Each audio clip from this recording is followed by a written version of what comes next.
নমস্কার বন্ধুরা, প্রমার রান্নাঘরে সবাইকে স্বাগত। আজকে বানাবো ট্রাইকালার লুচি, কিন্তু কোনো রকম ফুড কালার ব্যবহার না করে। লুচি বানানোর জন্য প্রথমে ময়দার মধ্যে লবণ আর সাদা তেল দিয়ে ভালো করে মিশিয়ে নিয়েছি। এবার এখান থেকে কিছুটা ময়দা নিয়ে সেটা জল দিয়ে ভালো করে মেখে নিলাম।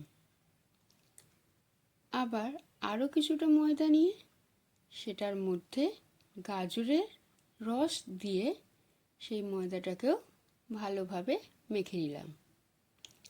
আর বাকি যে ময়দাটা আছে সেই ময়দাটাকে পালং শাকের রস দিয়ে মেখে নিলাম।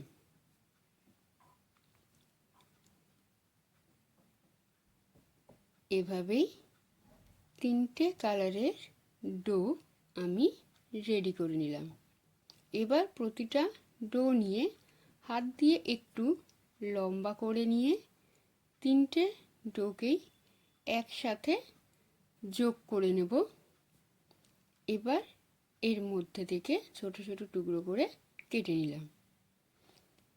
অল্প তেল দিয়ে ধীরে ধীরে একটু গোল করে লুচিটা বেলে নেব। এবার এর উপরে একটা বাটি বসিয়ে কেটে নিলাম যাতে গোলটা একেবারে পারফেক্ট হয়। এইভাবেই আমি প্রত্যেকটা লুচি বেলে নিলাম।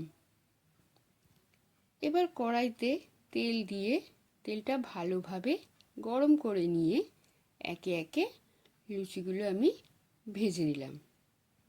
তৈরি হয়ে গেল ফুড কালার ছাড়াই ট্রাই কালারের লুচি। ভিডিওটা ভালো লেগে থাকলে লাইক, কমেন্ট, শেয়ার আর চ্যানেলটা সাবস্ক্রাইব করে দেবেন। প্রমার রান্নাঘরের পক্ষ থেকে সকলকে জানাই হ্যাপি ইন্ডিপেন্ডেন্স ডে।